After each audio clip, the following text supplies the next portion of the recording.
I'd always considered myself a fairly patient man, the type who doesn't get rattled easily. At least, that's what I thought. But when the ground beneath me shifted, when I saw the truth, it felt like everything I thought I knew about myself and my life was turned upside down. The funny thing is, I didn't even realize how far I had fallen until the very moment I decided to stand up.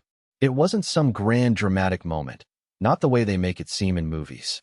It was just a Tuesday afternoon when it all came crashing down. You see, I had been suspicious for months, maybe even longer. There were little signs. A text message that would get deleted too quickly when I walked into the room, her sudden late nights at work, and the way she'd look at me with that forced smile, like she knew something I didn't. But I wasn't the kind of guy to jump to conclusions. I wasn't that insecure. I didn't want to believe the worst. Then came that fateful Tuesday. I was sitting in my office, trying to get through some reports, when my phone buzzed. It wasn't her usual text, the one asking how my day was, or reminding me about dinner. No, this one was different.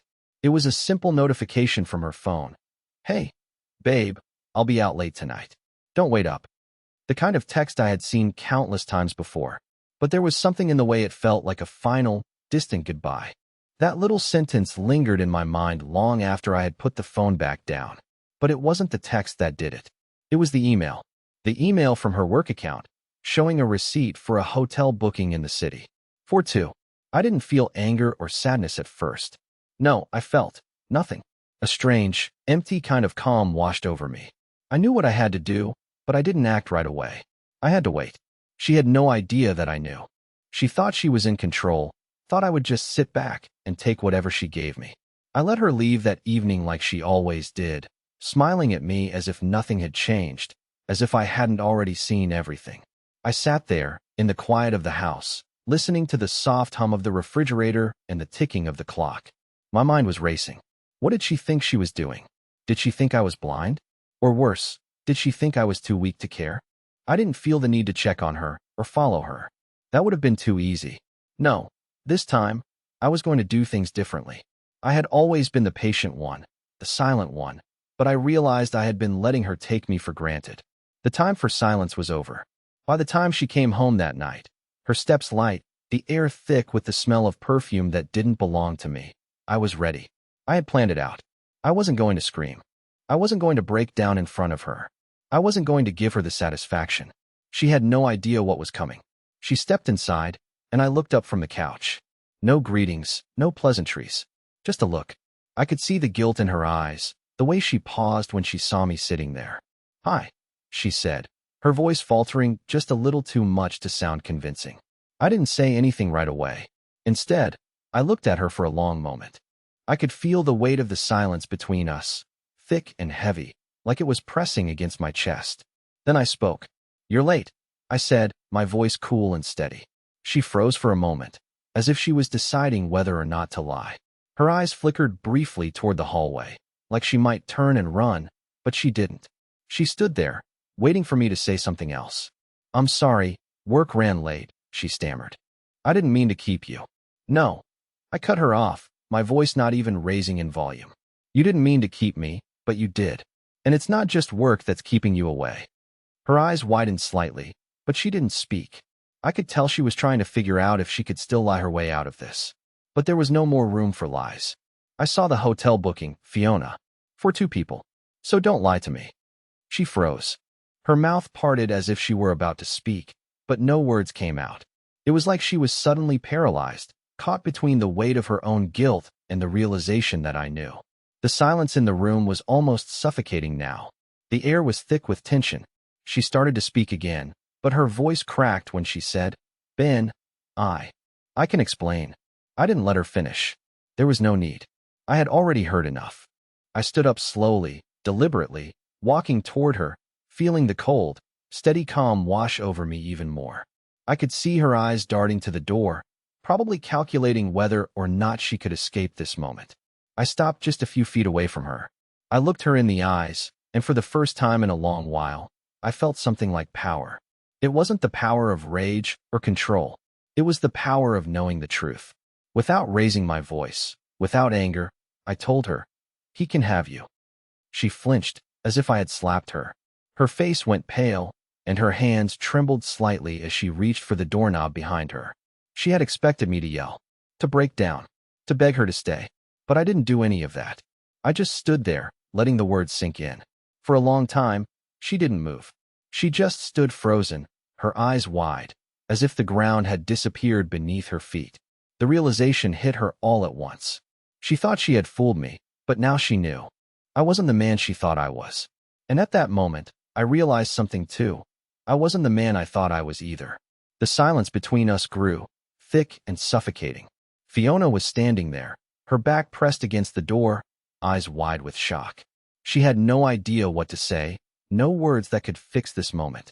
I could see her calculating her next move, trying to decide whether she should apologize, make excuses, or deny everything.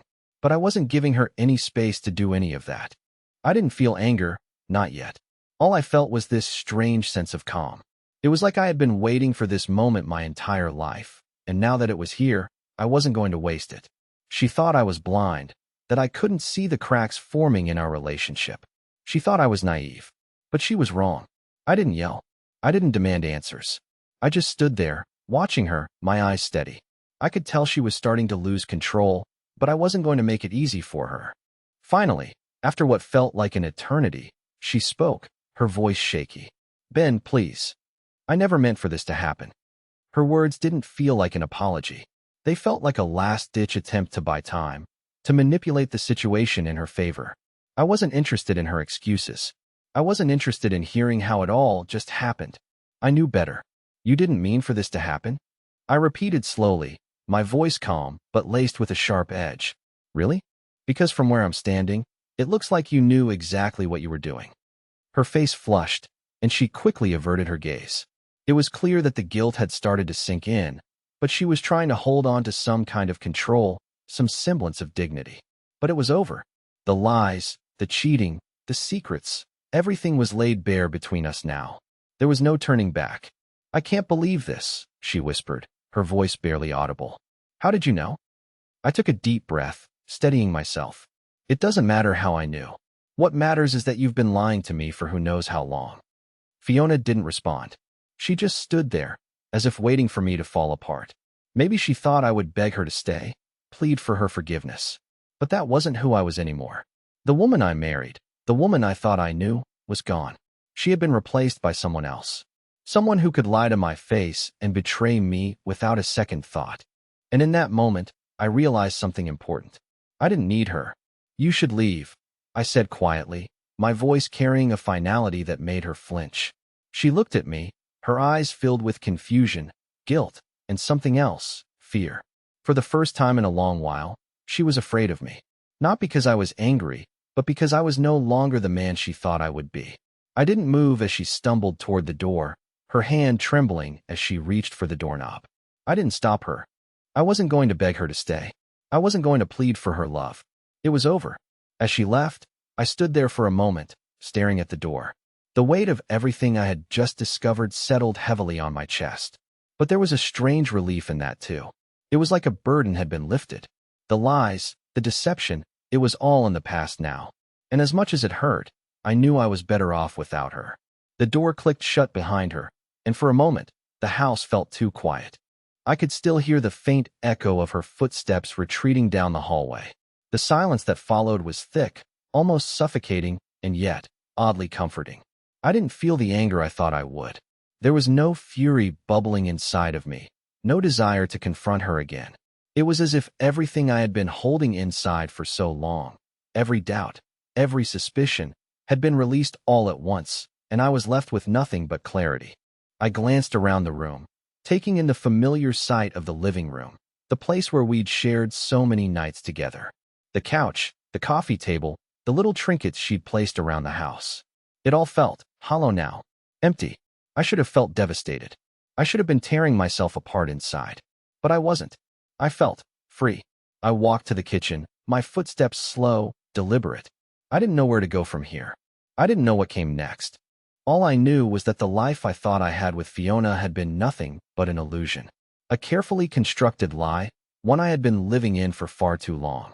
I grabbed a glass from the cupboard, filled it with water, and took a long sip. It felt cool against the back of my throat, grounding me in the moment. I wasn't sure how much time had passed, but eventually my phone buzzed. I hadn't expected to hear from her so soon, but there it was, a text message from Fiona. "I'm so sorry, Ben. Please don't do this. We can talk. Just give me a chance to explain." I stared at the screen for a moment, the words blurring together. I could already hear the desperation in her voice. She was trying to reel me back in, to manipulate me the same way she always had. But I wasn't going to fall for it. Not this time. I set the phone down on the counter, letting it buzz again in my absence. I wasn't interested in talking. I wasn't interested in explanations or apologies. The truth was already out in the open, and I had no desire to rehash it. A part of me knew I should feel something: rage, heartbreak, sadness.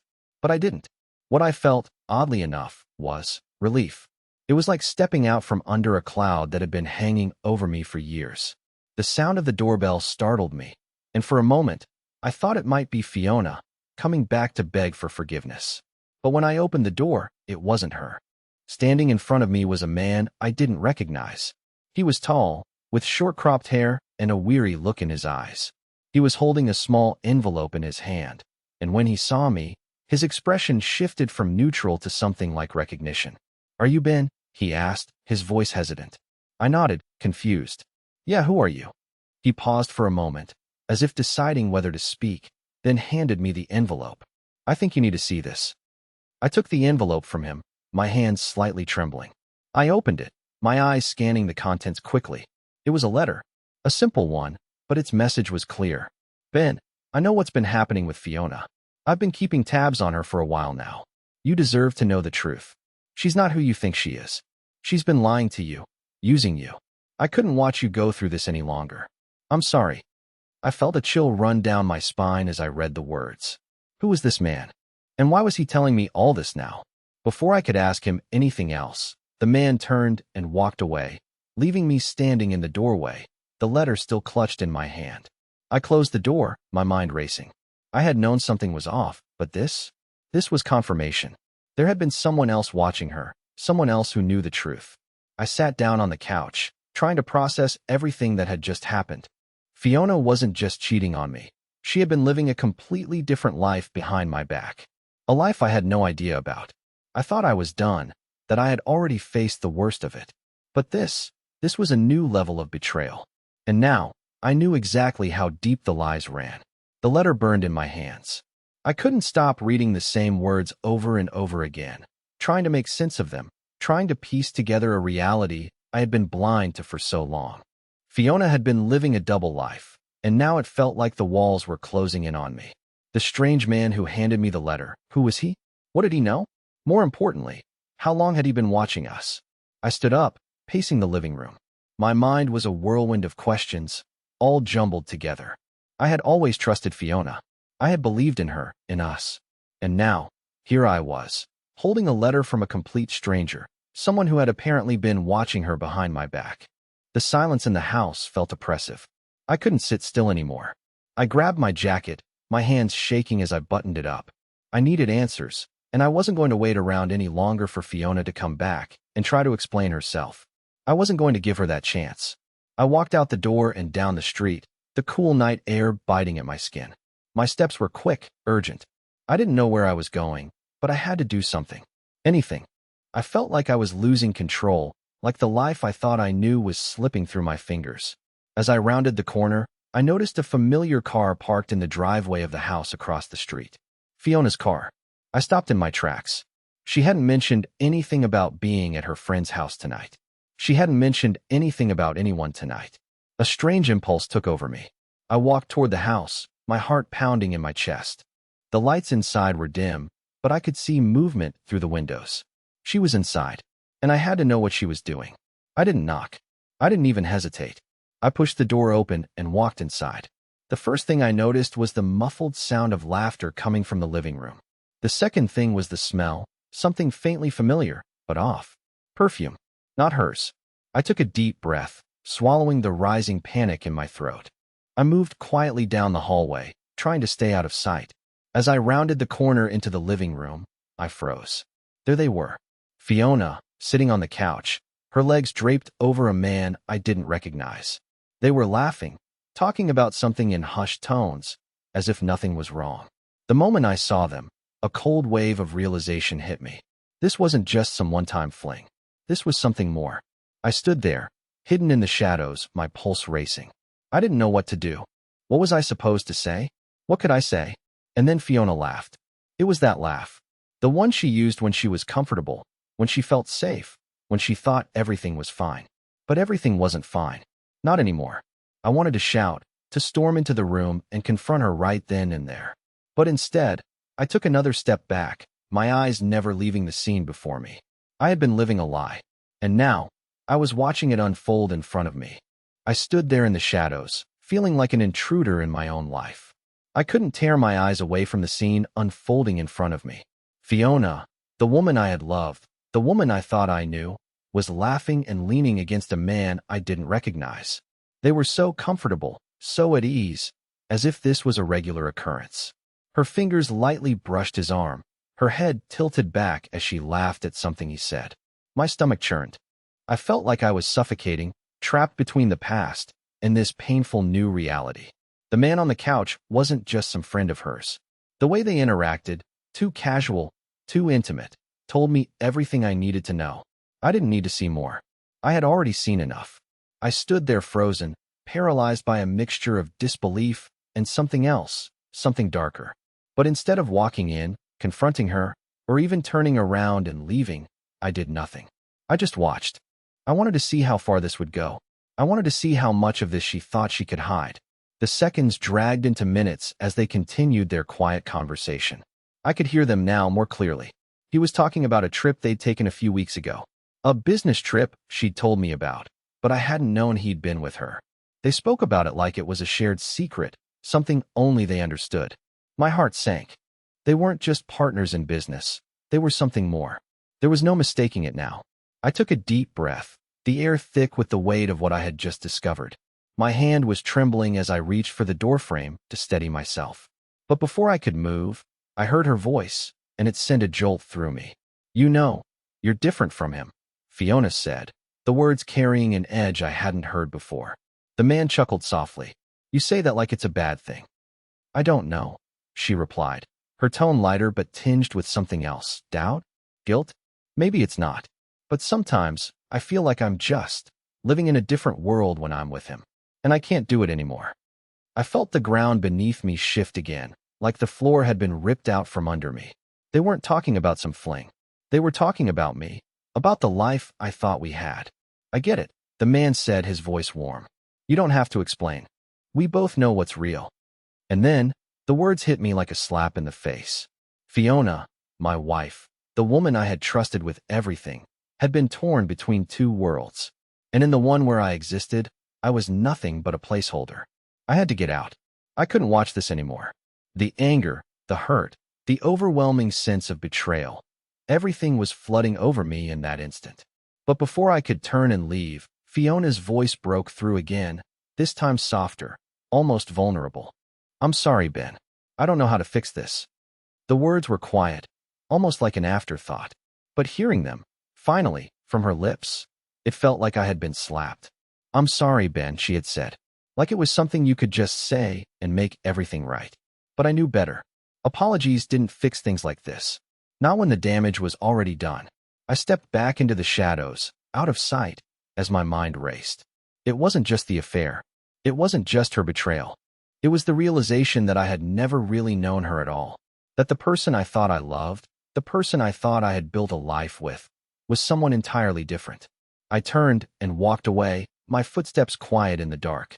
The house, once filled with laughter and shared memories, now felt like a foreign place. My place, but not anymore. And as I reached the street, I realized that the person I had been before I knew everything, was gone. The truth had changed me, and nothing would ever be the same.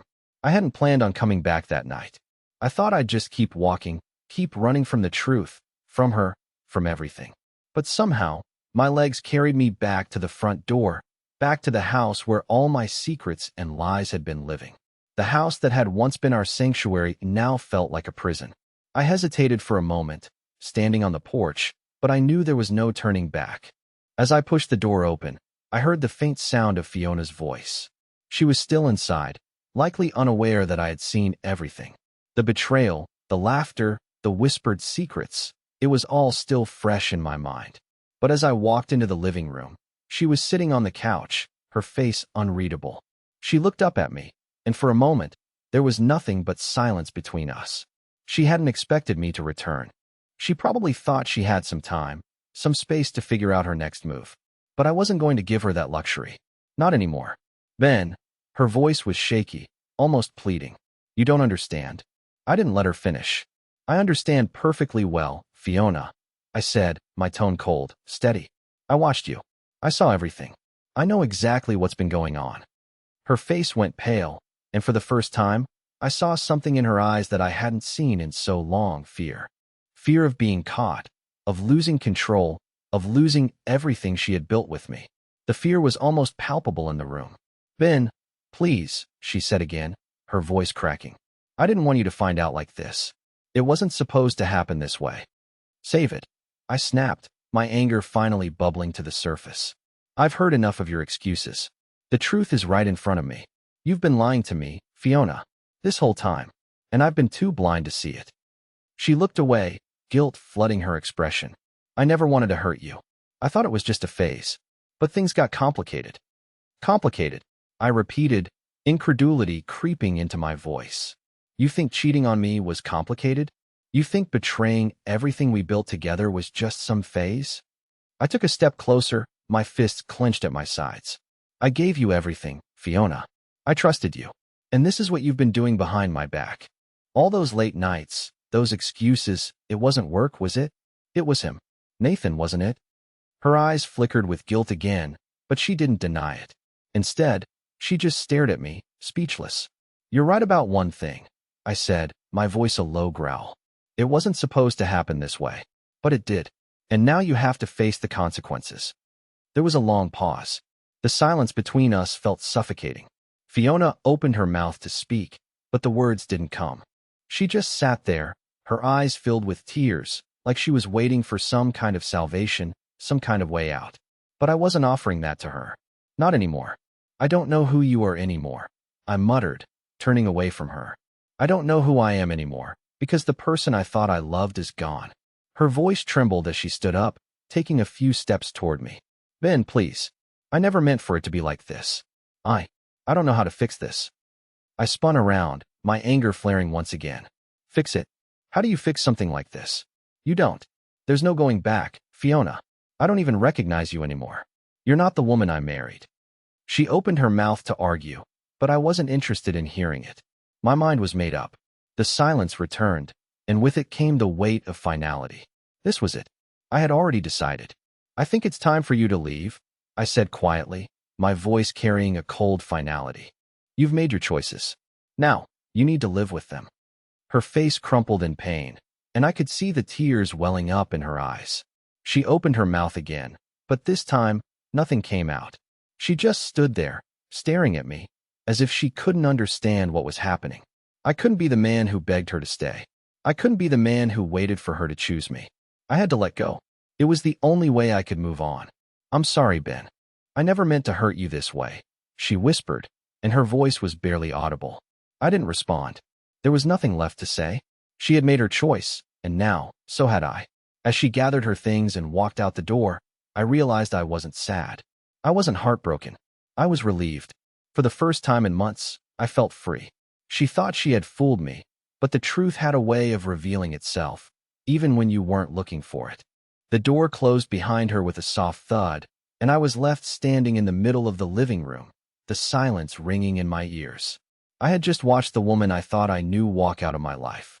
It should have hurt, but instead, all I felt was emptiness. I couldn't look at the space we had shared for so long without feeling disgust. The memories of her laughter, the moments we had spent together, now seemed like lies, shadows of something that was never real. It was as if the love we once had never existed. The house, once a home, now felt like a cage. I walked into the kitchen, needing something to occupy my mind, but everything felt foreign. I poured a glass of water, my hand shaking slightly. How had I not seen it? How had I let her deceive me for so long? I should have been angry, but the anger didn't come. Instead, I just felt cold, like a part of me had been extinguished the moment she left. The person I had been, the trusting, naive husband, was gone. I sat down at the kitchen table, staring blankly at the wall. The only sound was the ticking of the clock. Every second that passed felt heavier than the last. Then my phone buzzed, breaking the silence. It was a text from Fiona. "I'm sorry for everything, Ben. I really am. I never meant for any of this to happen." I stared at the message for a moment, the words stabbing into me like a knife. She was sorry? Sorry for betraying me? Sorry for lying to me for months? I didn't know what to feel anymore. I didn't reply. There was nothing left to say. Fiona had made her choice, and now I had to make mine. I dropped the phone on the table, standing up and walking to the window. I looked out into the night, the streetlights casting long shadows across the driveway. The house across the street, where I had seen her earlier, with him, was dark now. The man, Nathan, was gone, and I was alone. For the first time in years, I realized I didn't need her. I didn't need the lies, the secrets. I needed to rebuild, to find out who I was without her. It was terrifying, but it was also freeing. The thought of starting over seemed impossible, but it was the only choice I had left. And as the night dragged on, I realized something. This wasn't the end. It was the beginning. Days passed in a blur, each one feeling like a step further from the man I used to be. Fiona was gone, and though I felt a strange emptiness, it was different now. There was no more uncertainty, no more wondering what was real and what wasn't. I had faced the truth, painful as it was, and now it was time for me to reclaim my life. I threw myself into work, not to escape, but to rebuild. It was a distraction at first, but slowly, it started to feel like progress. Every line of code, every completed project, was a small victory. I wasn't just surviving anymore, I was thriving. But life has a way of throwing things at you when you least expect it. 2 weeks after Fiona left, I received an email. It was from her. She wanted to meet. I debated for days whether or not I should. I had nothing left to say to her, but part of me, curiosity, perhaps, wanted to see what kind of apology she could offer now. I agreed to meet, but on my terms. I wasn't going to be the man she once controlled. I was stronger now. I met her at a small coffee shop, a neutral ground. Fiona sat at a corner booth, her eyes puffy, her face drained. She looked nothing like the woman I had once known. The once confident, charming woman was now a shadow of herself.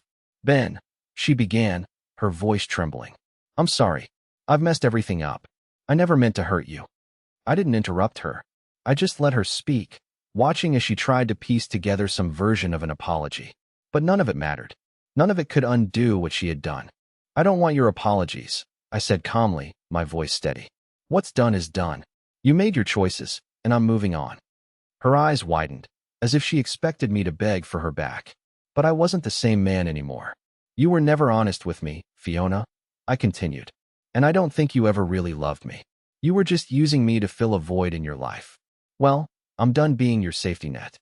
She looked at me, desperate now. "Please, Ben, please don't do this. I made a mistake." No, I interrupted, my voice firm. "The mistake wasn't just in what you did. It's that you thought I would always forgive you. You thought I would always be here, waiting for you to get your act together. But not anymore. I'm done." Fiona stood up, tears in her eyes. But I didn't feel sorry for her. I couldn't. "I don't need to fix this for you," I said coldly. "I've already fixed myself." With that, I walked away. I didn't need to hear her beg. I didn't need her to explain herself. I had learned everything I needed to know. Over the next few months, Fiona's life unraveled in ways I couldn't have imagined. Her relationship with Nathan, the man she'd left me for, quickly fell apart. Turns out, he wasn't as interested in her as she had hoped. The man she had thought would be her escape turned out to be just another fleeting fling. It didn't take long for him to move on, leaving her alone. The karma of it all didn't escape me. Fiona had thought she could just walk away, find someone else, and leave me behind. But life has a funny way of balancing things out. Her betrayal had cost her far more than she realized. Meanwhile, I flourished. I moved to a new city, far away from the memories that had haunted me.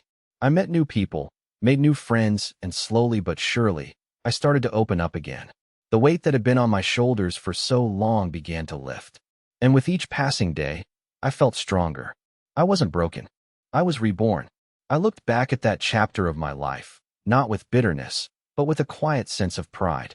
I had walked through the fire and come out the other side, not just surviving, but thriving. I didn't need Fiona. I had myself. And that, I realized, was enough. The final truth was simple. Sometimes, the best revenge isn't anger or retaliation. It's living a better life. It's moving on and proving to yourself that you're worth more than the lies that tried to break you. And that's exactly what I did.